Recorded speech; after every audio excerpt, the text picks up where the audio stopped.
रहने का जो माहौल होता है वहाँ पे फील्ड एरिया के अंदर, वो आप इमेजिन कर सकते हैं, आल्टीट्यूड हो या बादशाह में रहना पड़े या फातमा में रहना पड़े, तो ये कठिनाइयाँ थी। अभी बच्चों की प्रॉब्लम आप सॉर्ट आउट नहीं कर सकते हैं, वाइफ की प्रॉब्लम आप सॉर्ट आउट नहीं कर सकते, आप वहाँ बैठे हुए हैं, आप अपनी ड्यूटी कर रहे हैं, तो कठिनाइयाँ तो थी। लेकिन उसके बावजूद, इतना जानने के बाद भी हमने एक प्रोफेशन चूज किया और उसके अंदर अपनी कोशिश की कि जितना हम बेस्ट दे सकते हैं देश को वो दिए।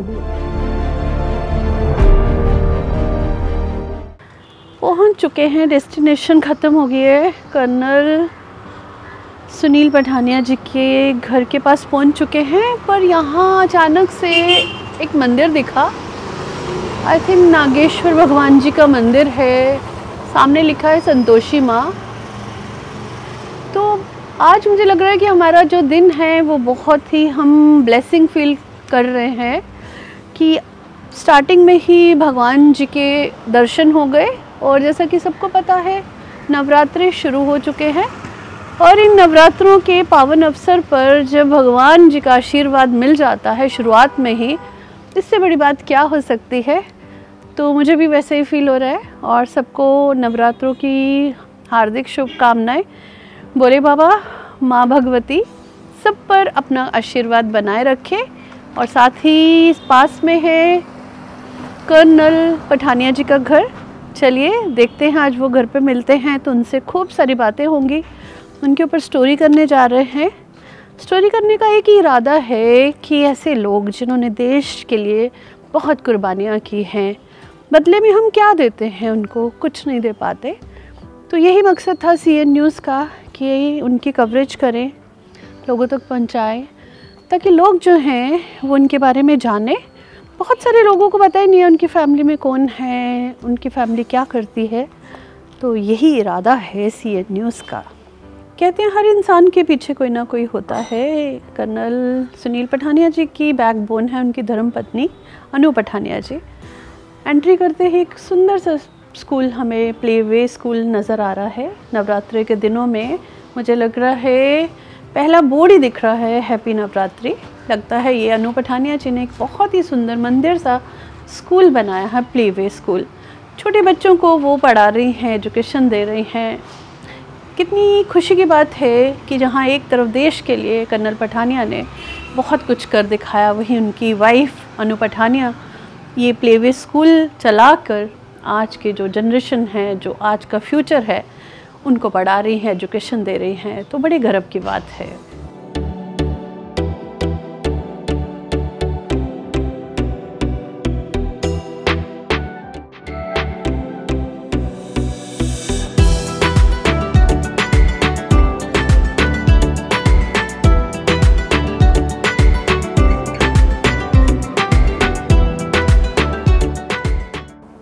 शौर्य चक्र से अवॉर्डेड कर्नल सुशील पठानिया जी, कुछ लोग इनको प्यार से सुनील पठानिया जी भी बोलते हैं, लेकिन इनका असल नाम जो है वो सुशील पठानिया है। आज इनके घर आकर इनसे बात करके हमें बड़ा गर्व फील हो रहा है कि ऐसे ऐसे वीर योद्धा हैं हमारे हिंदुस्तान में, जिनकी कहानियाँ जब हम आप तक पहुँचाते हैं तो हमें लगता है कि हम ब्लेस हैं जो इन तक पहुँचते हैं और इन सब की कहानियाँ आप तक पहुँचाते हैं। आप जब देखते हो, अप्रिशिएट करते हो, तो ऐसा लगता है कि इनका कर्ज हम कहीं ना कहीं चुका पा रहे हैं। एक तरफ ये देश के लिए कुर्बान होने को तैयार रहते हैं, दूसरी तरफ जब देश इनको भूलने लगता है तो हमारे जैसे वीर योद्धा भी हैं जो देश को याद कराना चाहते हैं। ये हैं तो हम हैं। सर, आपका CN न्यूज़ में बहुत स्वागत करते हैं। Thank you Sandhya ji, I am grateful कि आपने इतने अच्छे अल्फाज का यूज़ किया है। और मैं तो ये मानूंगा कि आप हमसे बड़े योद्धा हैं, क्योंकि हमने एक प्रोफेशन चूज़ किया था। उस प्रोफेशन के अंदर कुछ कठिनाइयाँ थी, वो हमको पता था।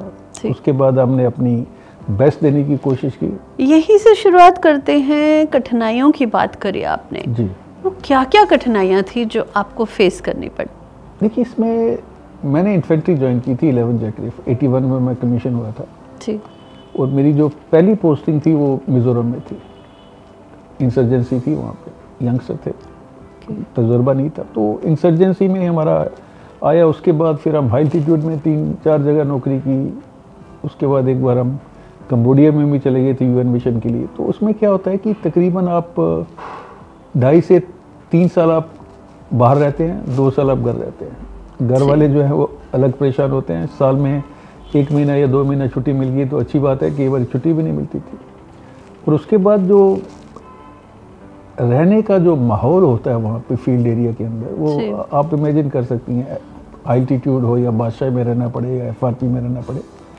तो ये कठिनाइयाँ थी। अभी बच्चों की प्रॉब्लम आप सॉर्ट आउट नहीं कर सकते हैं, वाइफ की प्रॉब्लम आप सॉर्ट आउट नहीं कर सकते, आप वहाँ बैठे हुए हैं, आप अपनी ड्यूटी कर रहे हैं। तो कठिनाइयाँ तो थी, लेकिन उसके बावजूद, इतना जानने के बाद भी हमने एक प्रोफेशन चूज़ किया और उसके अंदर अपनी कोशिश की कि जितना हम बेस्ट दे सकते हैं देश को वो दिया। शौर्य चक्र जी कब और कैसे मिला आपको? देखिए, मेरे को शौर्य चक्र मिला है when I was a second lieutenant, 81 की बात है। तो वहाँ पे एक एक्शन हुआ था जिसमें हमें एक इन्फॉर्मेशन मिली थी कि एक पर्टिकुलर जगह के ऊपर कुछ जो मिज़ो इंसर्जेंट्स हैं वो रुके हुए हैं। फिर हम वहाँ पे गए, खबर हमें मिली थी 10 की, और हम अपनी छोटी सी प्लेटून पोस्ट के अंदर से, बीएसएफ के भी थे मेरे साथ कुछ लोग, उनको लेके हम वहाँ पे गए। वहाँ पे एक एक्शन सा हुआ जिसकी मैं ज़्यादा डिटेल में बात नहीं करूँगा, बट अल्टीमेटली जब वो सारी चीज़ें जब ख़त्म हुई, जिसमें हम लीडिंग फ्रॉम द फ्रंट की बात करते हैं, तो उसमें लगता है, क्योंकि डर सबको लगता है। बिल्कुल। लकीली वहाँ पे 10 की जगह 3 इंसर्जेंट थे। उसके बाद जब हम हट में घुस रहे थे तो फायरिंग चल रही थी, कौन किस पे फायर कर रहा है किसी को पता नहीं चल रहा। लेकिन at the end of the day वो 3 लोग जो वहाँ पे पकड़े गए, उनके पास कुछ कैश जो उन्होंने कलेक्ट किया था, टैक्सेस एंड वेपन मिले। उसके बाद हम भूल गए उसके बारे में कि वो, उसके बाद उनको हम एवैक्यूएट करके लिया। उसके बाद जब मैं योल में पहुंचा 83 में, तो उस समय हमें पता चला कि हमें शौर्य चक्र मिला है। तो ये उसकी मुख्तसर सी कहानी है। अच्छा। इसमें किस्मत बहुत बड़ा रोल प्ले करती है। देखिए, तो शौर्य चक्र आपको शादी के बाद मिला या शादी से पहले मिला? मेरी शादी 87 में हुई थी। तो शौर्य चक्र मेरे को 83 में मिल गया था। 83 में मिला। Oh wow, as a lieutenant. तो बड़ा एक गर्व की बात है शौर्य चक्र मिलना। गैलेंट्री अवार्ड विनर रह चुके हैं आप। तो और कौन कौन सी ऐसी कहानियां हैं जो आप हमसे शेयर करना चाहोगे जब आप सर्विस में थे?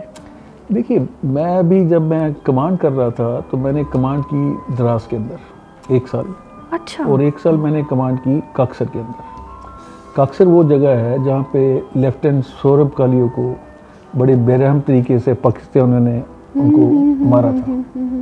अच्छा, करगिल वॉर जब हुआ था तब आप वहीं पे थे? नहीं, 99 मैं वहाँ पे 2000 में पहुँचा। करगिल वॉर 99 में हुआ था। अच्छा। और ये जो तोलोलिंग है, ये फीचर मेरी जो बटालियन का एरिया था उसके अंदर आता था।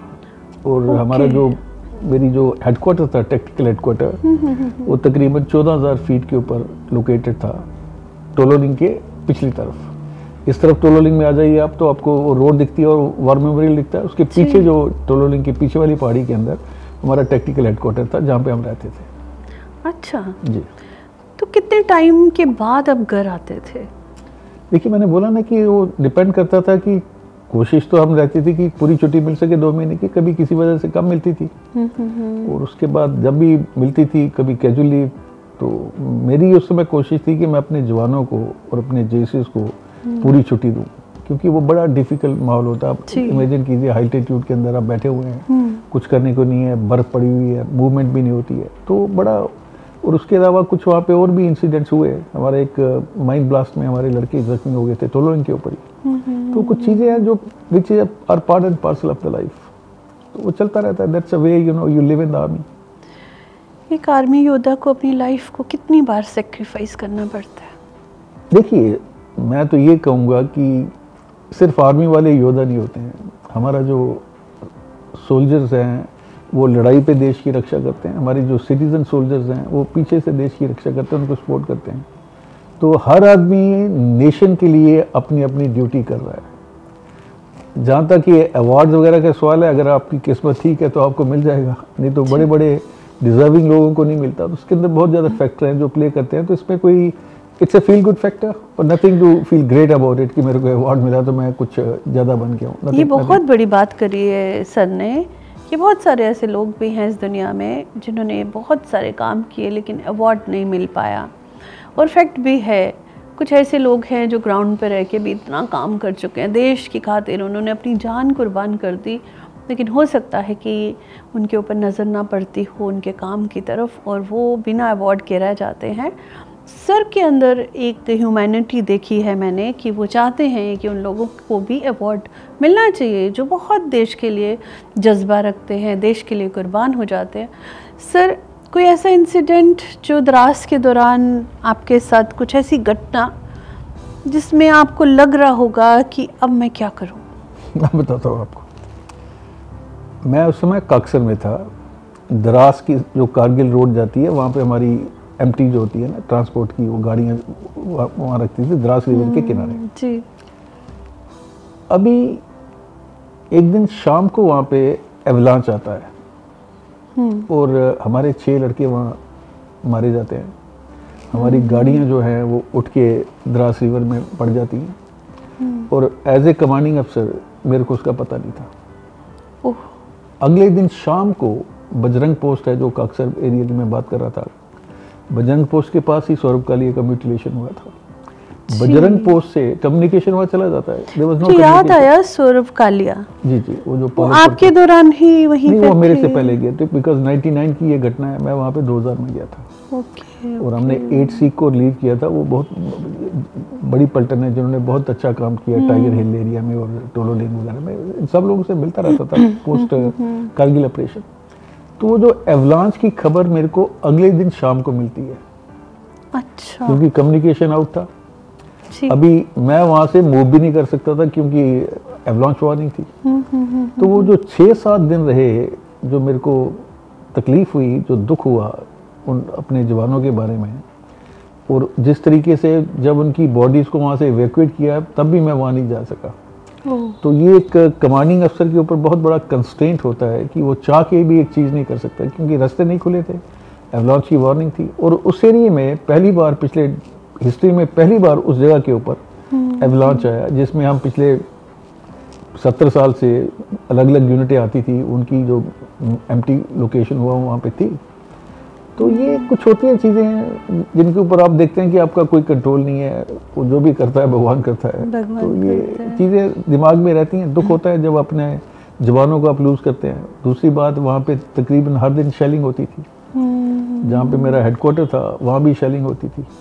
हम लोग बंकर में, हमारे ऑफिस थे वहाँ पे, और कुछ शेलिंग में लड़कों का वहाँ भी कुछ जख्मी हो जाते थे। रोज वो खौफ जो था, हाँ, वो अब कि आज क्या होने वाला है, कल क्या होगा, वो खौफ जो था हर आर्मी के जवान के सीने में जो है वो छुपा के रखना पड़ता है, क्योंकि देश के लिए जज्बा आपके अंदर कूट कूट कर भरा हुआ होता है। तो क्या उस टाइम डर लगता है? देखिए, वो जब एक रूटीन बन जाती है ना मैडम, इनिशियली जब आप किसी चीज़ में देखते हैं कि शेलिंग हो रही है, पहले डर लगता है। लेकिन जब ये डेली का अफेयर हो जाता है तो फिर वो डर चला जाता है, वो रूटीन बन जाती है। उसी हिसाब से लोग अपने आप को मेंटली तैयार कर लेते हैं। तो ऐसा डर कि फैमिली है पीछे? ना, जब आप सोल्जरिंग कर रहे हैं उसमें क्या डर रहेगा जी। सोचने का वक्त नहीं मिलता, बिकॉज उस समय आप चाहे कमांडिंग अफसर हो या आप नॉर्मल अफसर हो, आपका सारा ध्यान उस समय है कि मैंने अपने जो जवान हैं उनके लिए मैं क्या कर सकता हूँ। अपने बारे में सोचने को बहुत कम टाइम मिलता है। कभी ऐसा टाइम आया आपके ज़िंदगी में जब आपको एक तरफ आपके जवान जख्मी थे, दूसरी तरफ आपकी जान पे आप बनी थी, उस टाइम क्या आता था आपके मन में? किसको प्रायोरिटी देते थे, खुद को या जवान को? नहीं, देखिए, प्रायोरिटी हमेशा जवान को जाएगी। अच्छा। हमारी जो आर्मी है इसमें आप देखेंगे कि ये अफसर लेड आर्मी है जी। और अफसर लेड आर्मी में अगर आप कंपेयर करेंगी 48 से लेके 62, 65, 71 कारगिल, प्रोपोर्शनली जो अफसरों की जो फेटल कैजुअल्टी हुई हैं वो बहुत ज़्यादा है। वो इसलिए क्योंकि हमारे जो अफसर हैं वो फ्रंट से लीड करते हैं। पाकिस्तान के किसी सोल्जर ने कहा था कि अगर इंडियन आर्मी के अफसर, उनके अफसर जो है बहुत ही बेढंगे हैं, मतलब they are in a different league, उनका मकसद अलग है, वो पैसे बनाते हैं, स्मगलिंग करते हैं पाकिस्तान की, लेकिन उनके जवान हमारे जैसे ही हैं। तो वो बोलते थे कि अगर इंडियन आर्मी के अफसर्स हमारी पाकिस्तान आर्मी में आ जाए तो हम दुनिया में बेस्ट आर्मी बन के दिखाएंगे। तो ये उनके विचार हैं इंडियन आर्मी के बारे में, इंडियन आर्मी के जो अफसर्स हैं उनके बारे में। कितनी बड़ी बात बोली है सर ने कि पाकिस्तान वाले बोलते थे कि इंडियन ऑफिसर जो आर्मी के ऑफिसर्स थे, अगर वो वहाँ पे होते तो वो बहुत कुछ कर सकते थे। पाकिस्तान आज ऐसा नहीं होता, वो हिंदुस्तान की तरह ही जज्बा रखता। पर उनकी बदकिस्मती है, हम बहुत ब्लेस हैं कि हम हिंदुस्तानी हैं। और इस हिंदुस्तान का एक वीर योद्धा जो है वो 100 वीर योद्धाओं के बराबर है। सर, एक तरफ शादी हो गई, आपकी एक ही बेटी है जी। बेटी की शादी आप कर चुके हैं? बेटी की शादी कर चुके हैं आप। अच्छा, आप नाना बन गए हैं? हाँ, my granddaughter Jiya, she is 8 year old। पर कॉम्प्लीमेंट देना पड़ेगा आपको, आज भी आप बहुत हैंडसम दिखते हैं। ये सदे जी ऐसा है कि कहते हैं ना कि परसेप्शन जाती रही भावना जैसी प्रमुख, तो that's very kind of you. Otherwise I feel pretty old. मैं भी बूढ़ा हो गया हूँ जी, और हालात बताते हैं ना आपको, बूढ़े हो गए। तो कब आर्मी से आपने रिटायरमेंट ली, या वो लास्ट टाइम क्या था जब आप? देखिए, मैं सदे जी जब मैं रिटायर हुआ था, दैट वाज इन 2013 जी। मैं ये 126 टीए बटालियन कमांड कर रहा था, वहीं से मैं रिटायर हो गया। 2 साल मैंने री एम्प्लॉयमेंट ली, 1 साल सांबा में, 1 साल कालूचक में। उसके बाद 3 साल मैं सांबा सोल्जर बोर्ड में रहा। अच्छा। और उसके बाद फिर हमने सोचा कि भाई हम राजनीति ज्वाइन करते हैं। तो अच्छा। पिछले 6 साल से मैं एक यहाँ पे पार्टी है, नेशनल पार्टी, उसका स्टेट यूनिट का स्टेट प्रेसिडेंट हूँ, सैनिक समाज पार्टी का। अच्छा, तो ये कॉम्बिनेशन थोड़ा सा अलग हो गया। एक तरफ शौर्य चक्र विजेता, दूसरी तरफ पॉलिटिकल पार्टी। तो पॉलिटिकल पार्टी ज्वाइन करना या पार्टी बनाने का मकसद कहाँ से आया? ये पार्टी मैंने संजय जी नहीं बनाई, ये पार्टी नेशनल पार्टी है जो 2011 से इलेक्शन कमीशन में रजिस्टर्ड है। मुझे तो लगता है कि जम्मू कश्मीर में तो आप ही हो इस पार्टी को खड़ा करने वाले। जम्मू कश्मीर यूनिट का मैं हेड हूँ। जी जी जी। और मैंने पॉलिटिक्स इसलिए ज्वाइन की कि हम लोग एक प्लेटफॉर्म दे सकें जहाँ पे अच्छे लोग जो हैं, क्योंकि बड़ी पार्टी के अंदर बहुत लंबी लाइन लगी होती है। तो हमारी ये सोच है कि अच्छे लोगों को, पढ़े लिखों को, जो विजनरी हैं, जो देश में विश्वास रखते हैं, जो लेस करप्ट हैं, जो लोगों की सेवा करना चाहते हैं, उनको हम एक प्लेटफॉर्म देंगे। उसके अंदर हम उनको कॉर्पोरेटर की टिकट देंगे, पंचायत में टिकट देंगे, असेंबली के अंदर टिकट देंगे। एमपी में हमने कोशिश की थी लेकिन सफल नहीं हो पाए। तो ये चल रही है जर्नी, आस्ते आस्ते लोगों के माइंडसेट बदलेगा, क्योंकि ज़रूरी है कि अच्छे लोग पॉलिटिक्स में आएँ। अच्छे लोग पॉलिटिक्स में आए, लेकिन क्या लगता है कि ये पॉलिटिक्स बदल पाएगी? अच्छे लोगों का चुनाव होगा, जनता अच्छे लोगों को इसमें ला पाएगी? ये बहुत बड़ा एक क्वेश्चन मार्क लग जाता है। लेकिन मुझे लगता है सर कि जब जब अच्छे लोगों ने इसमें आने की कोशिश की, उन्होंने मूव आउट कर दिया, मूव ऑन कर दिया। बिकॉज उसका रीज़न ये था कि उनको लगता था कि हम पॉलिटिक्स में आना ही नहीं चाहते, या पॉलिटिक्स हमारे लिए नहीं बनी है। तो आपका क्या कहना था इस बारे में? देखिए, ये अभी मैं बड़े फौजी रिटायर्ड अफसरों से बात कर चुका हूँ, पुलिस वालों से बात की। हम लोगों के अंदर एक किस्म की वो एक माइंडसेट बना हुआ है जी कि पॉलिटिक्स जो है ये अच्छे लोगों का काम नहीं है। यस। दूसरा, जो लोग भी हैं वो भी उस बंदे को वोट देंगे जो जीतने वाला हो, चाहे वो माफिया हो, स्मगलर हो, मसलमैन हो, पैसा है, वो भी देख लेते हैं कि पार्टियां तो विनेबिलिटी देखती हैं कि ये कैंडिडेट जीतेगा। वोटर भी विनेबिलिटी देखता है। तो जब तक वोटर की सोच नहीं बदलेगी, वो देश के बारे में नहीं सोचेगा that my nation always first, candidate later on. कहने को तो सारे लोग बोलते हैं कि पार्टी जो है लीडर से बड़ी है और देश जो है लीडर से भी बड़ा है, लेकिन वो एक्चुअली होता नहीं है। और इस विचार को लोगों तक ले जाने में शायद मैं सफल होता हूँ या नहीं होता हूँ, उससे मेरे को फ़र्क नहीं पड़ता है। मैंने एक अपनी जर्नी चूज़ की हुई है, उसके अंदर डेस्टिनेशन नहीं है। फिर बहुत बार ऐसा होता है कि हर पॉलिटिशियन को शक की नज़र से देखा जाता है। क्या आपके ऊपर भी ये शक का दायरा कायम है? देखिए, शक की नज़र से तब देखा जाएगा जब हम कुछ बन पाएंगे। अभी तो ना हमारे पास पावर है, ना हमारे पास इतना बड़ा कार्डर है, कुछ अच्छे लोग जुड़ रहे हैं। उसके बाद मैंने जब ये शुरू किया था तो मैंने सोचा था कि हम एक छोटा सा पौधा लगा रहे हैं, जब तक ये पौधा छांव देगा या फल देगा तो उस समय माली बदल जाएंगे।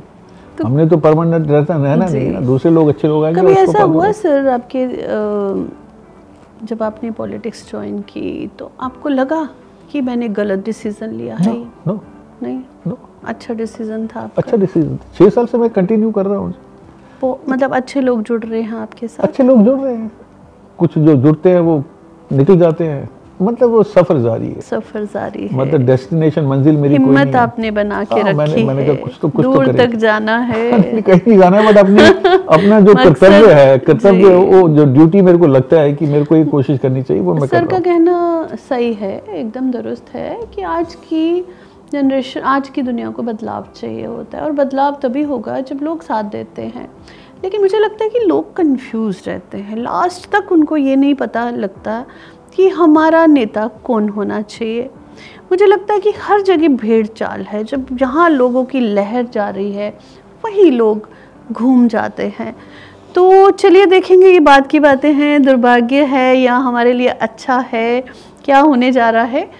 मुझे ये चीज़ बताइए सर कि जब आर्मी का लास्ट टाइम था, जब आपने रिटायरमेंट ली, उस टाइम आपको फील हुआ कि मैंने क्यों रिटायरमेंट ले ली, काश मैं आज भी सर्विस में होता तो मैं देश के लिए ये कर सकता था? ना, कुछ नहीं देखिए, वो सिर्फ कहानी भावनाओं में बहने वाली बात है जी। देश के लिए मैंने आपको बोला ना कि उसके लिए फौज में रहना जरूरी नहीं है। आप इतना अच्छा कर रही है, देश के लिए कर रही है ना जी। जी जी बिल्कुल। बट ओनली थिंग है आप यूनिफॉर्म नहीं पहन रखी है, अपने बॉर्डर पे नहीं बैठे हुए, but you are doing a great service. ये एक मैसेज है, जब आप इनकी स्टोरी देखोगे तो ये बहुत बड़ा मैसेज है कि ज़रूरी नहीं कि आर्मी में के अंदर रह के ही आप देश की सेवा कर सकते हो। जब इन्होंने रिटायरमेंट ले ली तो उसके बाद भी तो ये देश की सेवा ही कर रहे हैं। अनु, हाय हाय, कैसे हो? ठीक, ऑल गुड। अच्छा मुझे ये बताओ, अनु से अनु पठानिया का सफ़र कैसा रहा? ओके, एक यंग गर्ल जो कॉलेज में थी 85-86 में, and my father tells me in the morning that you have to get married to a फौजी। बात तो चल रही थी काफ़ी देर से, पर मुझे लगा कि मजाक कर रहे हैं, बिकॉज मैं बीएड के लिए जा रही थी, and he says no, you have your engagement today. So I wasn't fully prepared, being a science student. मुझे लगता था नहीं, अभी उस टाइम पे था कॉन्वेंट गर्ल्स का होता ना, नन बनना है and all those things, we can use. Then he says no, you have, and then that is how we just got, and our engagement stayed for a year. I completed my B.Ed. फिर उसके बाद अपना normal 87 में शादी हो गई। तुम्हें army person पसंद थे? I was from a civil background, तो मम्मी मेरी आर्मी उनसे थी बैकग्राउंड से, तो उनका शादी सिविल में हुई, तो उनका शायद कहीं ये शौक था कि मेरी बेटी जो है वो आर्मी। बट संध्या, आज आपको बताती हूँ, जो भी मेरी छोटी मोटी जो भी डेवलपमेंट हुई है as a person, as a human being, thanks to army. We all learn because of exposure, हम सब एक्सपोजर से ही सीखते हैं, तो आर्मी ने बहुत दिया मुझे। एक पर्सनल क्वेश्चन जो हमेशा मेरे भी मन में रहता है जी। हम सिविल लोग जो होते हैं, सडनली आर्मी हस्बैंड मिल जाता है, आर्मी ऑफिसर, वहाँ का रहन सहन और हमारे सिविल लोगों का रहन सहन बहुत फ़र्क होता है। तो शुरुआत में कुछ ऐसा फील हुआ, कुछ सीखने की ज़रूरत पड़ी? संध्या, ऐसा था टिप टॉप रहना एंड वो सब। संध्या, ऐसा है कि as I said, my mother was from a army background. तो क्या हुआ कि उन्होंने मुझे संडे के संडे उन्होंने मुझे जो आर्मी छोटे मोटे टिडबिट्स होते हैं ना, जैसे okay you will do the flower arrangement, हाँ ओके, तो मुझे उस टाइम बिल्कुल अच्छा नहीं लगता था कि मामा क्या मुझे संडे के संडे फ्लावर अरेंजमेंट्स में लगा देती हैं, या कुछ ऐसे table, how to lay a table, you know, lady like थोड़ा सा। तो as a young girl, teenager, you don't like all this things. तो मुझे उन्होंने लगाना, and so I was used to, and I had seen my grandfather also, नाना जी के घर में भी जाते थे, तो टेबल मैनर्स, एटिकेट्स एंड कैसे how to serve and all that. Table manners से मुझे याद आया, नो मुझे याद है कि एक बार मैं आर्मी ऑफिसर की पार्टी में गई, तो टेबल मैनर्स तो हम सिविल वालों को तो पता ही नहीं कैसे होते हैं। हम तो वो डोगरा फैमिली से बिलोंग करने वाले लोग, जैसे हाथ से खाना खा लिया तो हाथ से खा लिया, स्पून अवेलेबल नहीं हुआ तो नहीं हुआ। बट यहाँ पे एकदम से पूरा का पूरा एटमॉस्फेयर चेंज। बस वही Sandhya, because of my mother, so I was quite comfortable. I was quite comfortable in army. बेटी की शादी हो गई? बेटी की शादी भी आर्मी में हुई है। He is an tanker, armoured corps officer. अभी तो दे आर पोस्टेड एट नानी बन गई हो? नानी बन गई हूँ, यशोधरा बिटिया का नाम है। तुम्हें नानी बन के? It's a nice feeling. तुम नहीं बनी हो ना अभी? अभी जब आप बनेंगी दादी, यू विल रियलाइज इट। बहुत ही खूबसूरत एहसास है जो शायद बताने से ना आए, सिर्फ एहसास है ये, इसे एहसास ही रहने दीजिए। कुछ ऐसे मोमेंट्स सर के साथ It graph never went, ऐसी बातें graph Sandhya never went straight. It had ups and downs because separation, बच्चा बीमार है, husband पास में नहीं है, तुम 20-21 साल की लड़की हो, young. Friends, आर्मी में ना they become like brother sisters. तुम्हारे यूनिट ऑफिसर्स जो हैं we grow together. Almost सारे 20-21 में शादियाँ करके गर्ल्स आती हैं. तो वो 5 हमारी शादी जब इकट्ठी हुई थी तो 5 लोग you know we are same age group, बच्चे साथ में देख रहे हैं, किसी का एंड देन हस्बैंड्स पास में नहीं है, कोई बीमार हो रहा है, किसी को ड्राइविंग आती है, वो रात को उठा के हॉस्पिटल लेके जा रही है. You know that bond was very strong, जो आज तक भी है. हमारी बच्चों की शादियों में भी आए हैं, रिटायरमेंट के बाद भी. तो ठीक है, लेकिन कितना सेक्रीफाइस करना पड़ता है. सेक्रीफाइस तो yes that's I am saying, but you are proud to be a fauji wife all said and done. लेकिन ऐसा कभी हुआ तुम्हारे यहाँ कोई फेस्टिवल होता होगा और सर ड्यूटी पे हो? Holi, Diwali, never around. करवा चौथ समटाइम्स. इवन बच्चों का बर्थडे. बच्चों के बर्थडे तो मतलब हाँ वो तो है ही है, बट मेन फेस्टिवल्स एंड करवा चौथ मतलब sometimes he is not around, but you understand I think. And they would make, generally ऐसा होता है कि फौज में अगर आस पास हैं तो वो आ जाते हैं, ऐसी बात नहीं, but once in a while कभी मिस हो भी जाता था. ऐसा तो नहीं कि देश के लिए तुमने अपने आप को कुर्बान कर दिया? बट इस कुर्बानी पे तो वारे जाऊं. है ना, इस कुर्बानी पे वारे जाऊं. ये है एक फौजी की वाइफ जो दिल में जज्बा रखती है. जैसे ही फौजी के साथ शादी होती है, सिविल सोसाइटी की लड़कियां एकदम से बदल जाती है. देश के लिए जज्बा उनके अंदर अपने आप आ जाता है, क्योंकि पति देव जब देश के लिए कुर्बान होने को तैयार होते हैं, वही हमारी हिंदुस्तान की नारियां जो हैं वो जज्बा अपने आप उनके अंदर कूट कूट के भर जाता है देश के लिए. आज जैसे अनु से बातें कर रहे हैं तो उसके अंदर इतनी पॉजिटिविटी है कि उसकी जितने भी सेक्रीफाइस थे देश के लिए नहीं थे, खुद के लिए थे. वो कहती है कि अगर मैं आर्मी ऑफिसर की वाइफ हूँ तो मेरा भी तो फ़र्ज़ है देश के लिए. अनु, बहुत काम करती हो तुम. ऐसा कुछ खास नहीं, पर यस बिजी रखने की कोशिश करती हूँ संध्या, आपकी तरह. एंट्री में जब हम आए तो तुम्हारा प्लेवे स्कूल था. यस संध्या. बड़ी पॉजिटिव फीलिंग आ रही थी. छोटे छोटे बच्चों के साथ हमेशा रहना. I know. तो क्या उन बच्चों के साथ रह के तुम भी छोटी बच्ची बन जाती हो? Sandhya, it is such a beautiful feeling. मैं आपको बताऊं कि खासकर छोटे बच्चे, pre schools, being in army officer wife, हमें यही एक काम आता है, टीचिंग.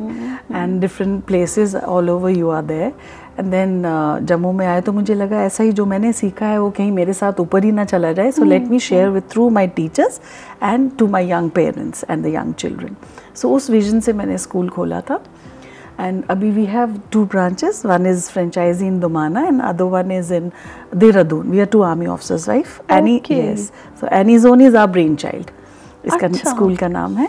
और संध्या, जैसे आपने पूछा कि छोटे बच्चों के साथ, आपको एक छोटा सा मैं बात बताती हूँ. आप एक दिन एब्सेंट हो जाती हैं, बीमार हैं, स्कूल में नहीं आती हैं, कोई आपको नहीं पूछता है. ये छोटे छोटे जो बाल गोपाल है ना या राधा, वो टच करके पूछेगी, मैम आप कल कहाँ थे?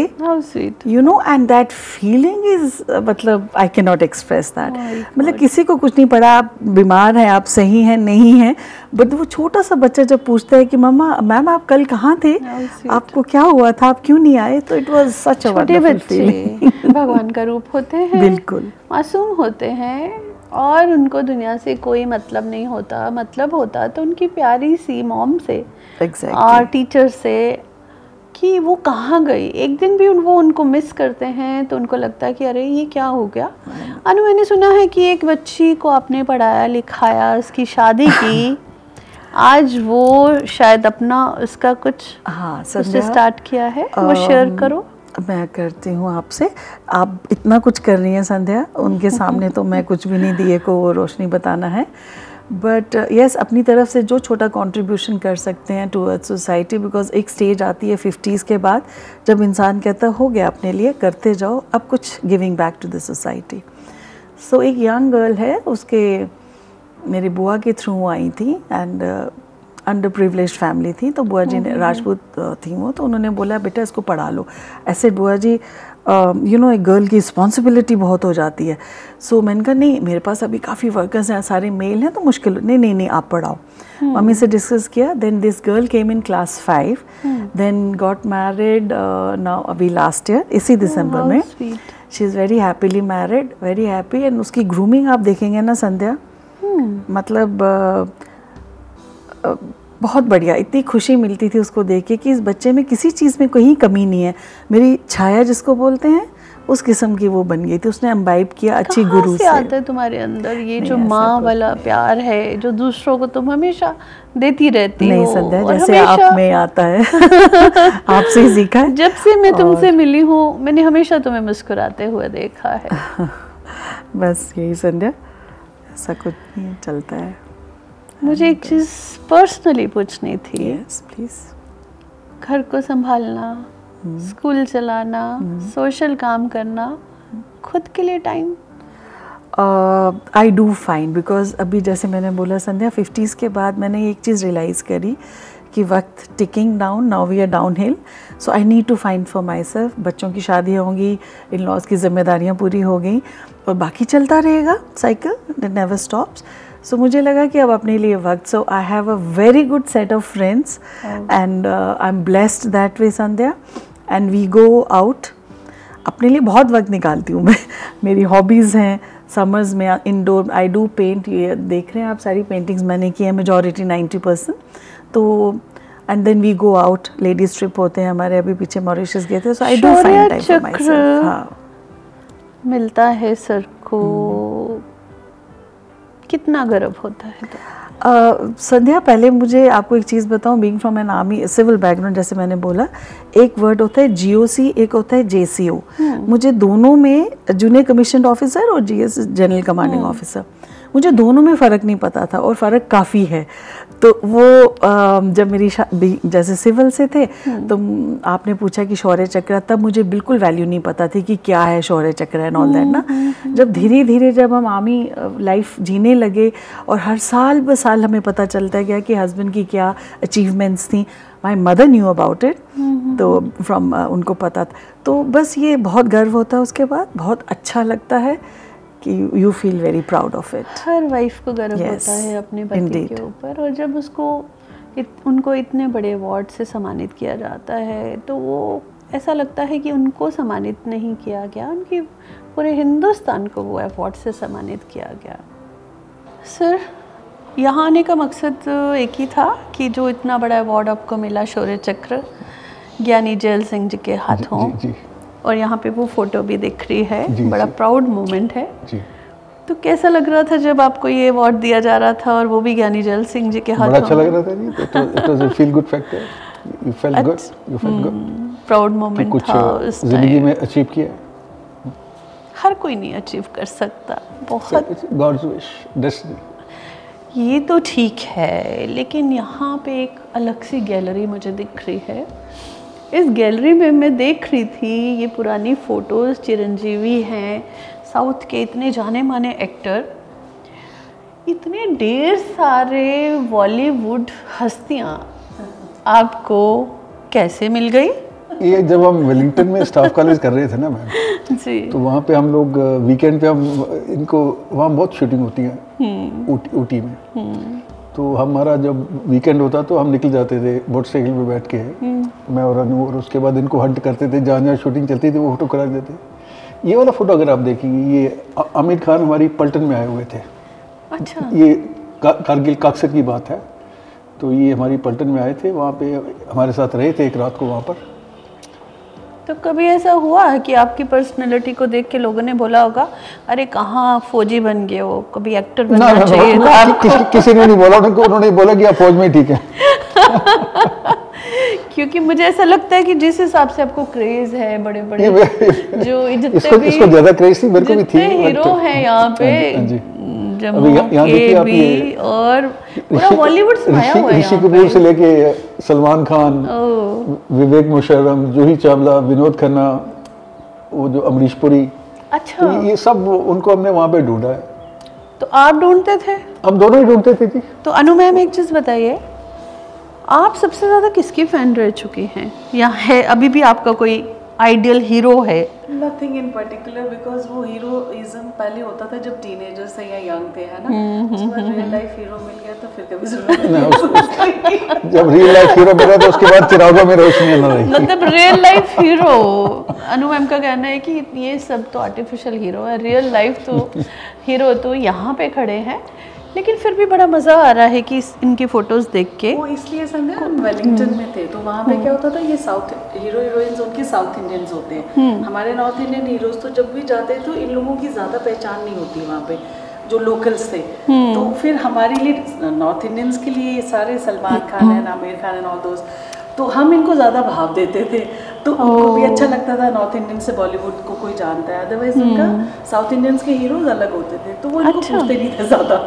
तो जब वेलिंगटन में बहुत शूटिंग्स होती हैं, ऊटी में एक जगह है, तो वहाँ जब भी हम पिकनिक्स पे जाते थे कोई ना कोई शूटिंग हो रही होती थी। एक पर्सनल क्वेश्चन, आपके सामने दो ऑप्शन होते, एक फौजी आर्मी ऑफिसर और दूसरा कोई बॉलीवुड का एक सुपरस्टार, और शादी की ऑफर आती, तो दोनों में से कौन सा आपको पसंद आता है? और सुपरस्टार चूज करती है। उस एज में इतना विजन नहीं होता है, व्हेन यू आर 20 और 18, तो शायद उस टाइम में सच बोलेंगे शायद बॉलीवुड ही करती, but yes now of course मतलब you realise the value of a real hero, then of course real hero. तो 20s में इतना विजन नहीं होता बच्चों का, टीनेजर्स का। अच्छा सर, बहुत बार ऐसा होता है कि जब भी बड़े बड़े प्रोग्राम्स होते हैं तो लोग बॉलीवुड हस्तियों को बुलाना प्रेफर करते हैं और अपने जो रियल हीरोज़ हैं उनको भूल जाते हैं, तो बुरा लगता है आपको? देखिए हमारे यहाँ जो सोच है ना संध्या जी, ये कोई रियल हीरो शुरू नहीं होते हैं। अभी एक आर्मी में एक बंदे ने अपना प्रोफेशन चुना, उसने अपनी ड्यूटी की,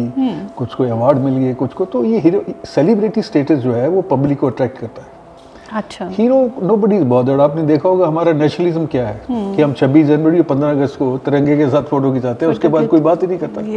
सो this is reality and we must accept it. बहुत ही एक बड़ी पते की बात है और बड़ी इम्पोर्टेंट बात है जो दिल को छू गई है कि बहुत बार ऐसा होता है कि लोग बॉलीवुड हस्तियों को मिलना पसंद करते हैं, उनके साथ फ़ोटो खिंचवाना पसंद करते हैं, लेकिन जिन्होंने देश के लिए जान दी, देश के जो हीरो हैं, उनको अक्सर लोग भूल कैसे जाते हैं।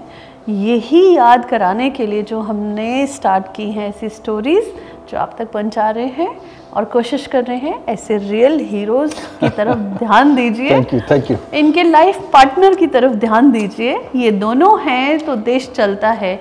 सर जो है वो बॉर्डर पे काम करते हैं, तो इनकी वाइफ जो है धर्मपत्नी, वो घर को संभालने में, बच्चों की केयर करने में पूरा अपना टाइम देती है, तो ही ये जो देश है वो प्रगति कर सकता है। ये थे सुशील पठानिया जी। आई होप आप ज़्यादा से ज़्यादा इनकी कवर स्टोरी, इनकी जो स्टोरी है जो आप तक पहुंचाने की कोशिश की है। हमने फिर से वही मकसद है, अपने रियल हीरोज़ की पहचान कराना, देश को याद कराना कि ये हैं तो हम हैं। आज की जनरेशन मुझे लगता है कि जब भी ये स्टोरी देखे तो अनसुना ना करे, ज़रूर देखे, कुछ तो लिखिए, जय हिंद ही लिख दीजिए। अगर आपका मन होगा तो बड़े अच्छे अच्छे कमेंट भी करिएगा। इनके लिए कमेंट तो बनता ही बनता है, साथ में इनकी धर्मपत्नी के ऊपर भी तो कमेंट बनते हैं। तो देखते हैं आप कितना अप्रिशिएट करते हैं हमारी स्टोरीज़ को, लेकिन हम हार मानने वालों में से नहीं, हम आगे बढ़ते रहेंगे। नई नई स्टोरीज़ जो हैं रियल हीरोज़ की आप तक पहुंचाते रहेंगे। तब तक के लिए जय हिंद। जय Hind Sanjay ji, thank you much. रहने का जो माहौल होता है वहाँ पे फील्ड एरिया के अंदर, वो आप इमेजिन कर सकते हैं, आल्टीट्यूड हो या बादशाह में रहना पड़े या फातिमा में रहना पड़े, तो ये कठिनाइयाँ थी। अभी बच्चों की प्रॉब्लम आप सॉर्ट आउट नहीं कर सकते हैं, वाइफ की प्रॉब्लम आप सॉर्ट आउट नहीं कर सकते, आप वहाँ बैठे हुए हैं, आप अपनी ड्यूटी कर रहे हैं, तो कठिनाइयाँ तो थी। लेकिन उसके बावजूद, इतना जानने के बाद भी हमने एक प्रोफेशन चूज किया और उसके अंदर अपनी कोशिश की कि जितना हम बेस्ट दे सकते हैं देश को वो दिए। CEN न्यूज, देश प्रदेश की ताजा तरीन खबरों के लिए CEN न्यूज को सब्सक्राइब करें और रहें पल पल की खबर से हर पल बाखबर।